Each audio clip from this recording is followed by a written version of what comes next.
राजीव गांधी पंचायती राज संगठन के राष्ट्रीय अध्यक्ष डॉक्टर सुनील पंवार ने कहा कि देश में लोकतांत्रिक व्यवस्था खतरे में है और करोड़ों नागरिकों के मतदान के अधिकार पर लगातार चोट की जा रही है। उन्होंने आरोप लगाया कि चुनाव आयोग निष्पक्ष तरीके से काम नहीं कर रहा और विपक्षी नेताओं के साथ भेदभाव किया जा रहा है। उन्होंने मध्य प्रदेश में कांग्रेस की राज्यसभा प्रत्याशी मीनाक्षी नटराजन का नामांकन रद्द किए जाने का मुद्दा उठाते हुए इसे अलोकतांत्रिक करार दिया। आरोप लगाया कि भाजपा लोकतांत्रिक संस्थाओं का दुरुपयोग कर विपक्ष को कमजोर करने और एकदलीय व्यवस्था लागू करने का प्रयास कर रही है। पंवर ने अमेरिका के साथ ट्रेड डील, किसानों के हित, पेपर लीक मामलों और युवाओं के रोजगार जैसे मुद्दों पर भी केंद्र सरकार को घेरा। उन्होंने कहा कि संगठन गांधीवादी विचारधारा और संविधान की रक्षा के लिए देश भर में चरणबद्ध सत्याग्रह चलाएगा। उन्होंने बताया कि दिल्ली के जंतर मंतर से शुरू हुआ यह अभियान अब सभी राज्यों और जिलों तक पहुंचाया जाएगा। सत्याग्रह के माध्यम से राष्ट्रपति से लोकतांत्रिक संस्थाओं की निष्पक्षता सुनिश्चित करने और संविधान की रक्षा के लिए हस्तक्षेप करने की अपील की जाएगी। आपके पैर में ना लगे उसके बाद करेंगे, प्लीज। यस, पंवार जी आज शिमला पहुंचे, ऐतिहासिक रिज मैदान पर एक संदेश दे रहे हैं लोकतंत्र बचाओ का। क्या वजह है जो सत्याग्रह करना पड़ा है? देखिए, आज महात्मा गांधी जी के चरणों में शिमला के रिज के ऊपर राजीव गांधी पंचायती राज संगठन के राज्य अध्यक्ष हमारे छोटे भाई सचिन, यहाँ के पूर्व राजीव गांधी पंचायती राज संगठन के अध्यक्ष और आज हमारे राष्ट्रीय महासचिव हमारे भाई दीपक राठौर जी, ज्योति जी, अरुण जी, यहाँ के जिला अध्यक्ष हमारे साथी, यहाँ के ऑर्गेनाइजेशनल जनरल सेक्रेटरी, सारे साथी गांधी जी के चरणों में लोकतंत्र बचाओ सत्याग्रह के लिए एकत्रित हुए हैं। आज संगठन के सारे साथी चरखा चलाएंगे और इस देश के महामहिम राष्ट्रपति के सामने अपील करेंगे कि आज पूरे देश का जो माहौल है वो सही दिशा में नहीं है। आप देख रहे हैं कि जगह जगह पर एसआईआर के मार्फत भारतीय जनता पार्टी के इशारे पे इलेक्शन कमीशन ऑफ इंडिया लगातार करोड़ों भारत के नागरिकों को वोट के अधिकार से वंचित करता जा रहा है। आपने पिछले दिनों एक प्रकरण और देखा कि मध्य प्रदेश में कांग्रेस की राज्यसभा प्रत्याशी सुश्री मीनाक्षी नटराजन जी, जो एक गांधीवादी विचार के साथ इस देश में आगे बढ़ रही है,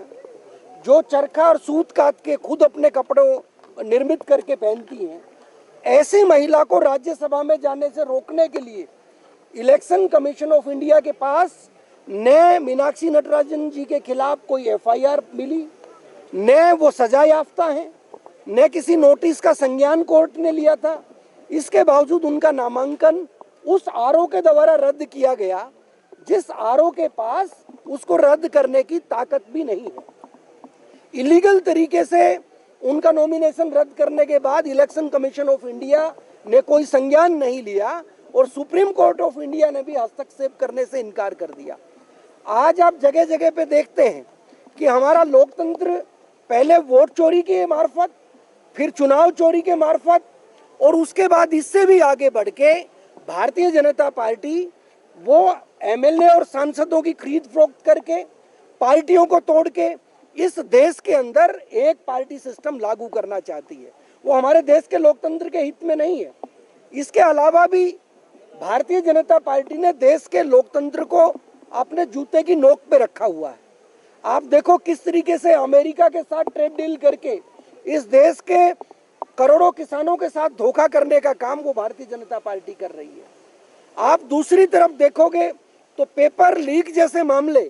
कि नीट जैसे पेपर के बाद अभी एचपीएससी का पेपर भी वो भारतीय जनता पार्टी के नाक के नीचे से चोरी होता है और करोड़ों युवा वो रोजगार से वंचित रहते हैं और अपने अधिकारों से वंचित रहते हैं। आज हम सबके सामने एक ही विकल्प है, वो विकल्प है गांधी जी का, वो विकल्प है अनुग्रह का, वो विकल्प है हमारा सत्याग्रह का, कि हम इस देश के राष्ट्रपति के सामने पूरी निष्ठा के साथ सत्य के लिए आग्रह करते हैं कि आप सत्य के पक्ष में आइए, आज भारतीय जनता पार्टी की बी टीम के रूप में इलेक्शन कमीशन ऑफ इंडिया जो उसकी फ्रंटल ऑर्गेनाइजेशन के तौर पे खेल के गलत काम इस देश में कर रहा है, उसको रोकने का काम कीजिए। आज करोड़ों करोड़ों युवाओं को जो रोजगार से वंचित रखने का षड्यंत्र वो पेपर लीक के मार्फत भारतीय जनता पार्टी करती है, तो आप उसमें हस्तक्षेप करिए। और एक ट्रेड डील जो अमेरिका के साथ हमारे देश के प्रधानमंत्री ने करोड़ों किसानों के जीवन को दांव पे लगाकर की है, वो पता नहीं क्यों कौन सी फाइल एफस्टीन फाइल से अपने आप को बचाने के लिए इस देश को विदेशों में गिरवी रख देना चाहते हैं। तो आज हम के जंतर मंत्र पे लिया था कि ये सत्याग्रह जब हमने 12 तारीख दिल्ली जंतर मंत्र पे लिया, उसके बाद इलेक्शन कमीशन ऑफ इंडिया के सामने हम भूख हड़ताल के लिए गए तो हमारे सारे साथियों को पुलिस के द्वारा अरेस्ट किया गया, देर रात छोड़ा गया। और तभी हमने संकल्प लिया कि देश के हर राज्य के अंदर हम पहले राज्य स्तर के ऊपर सत्याग्रह करेंगे और उसके बाद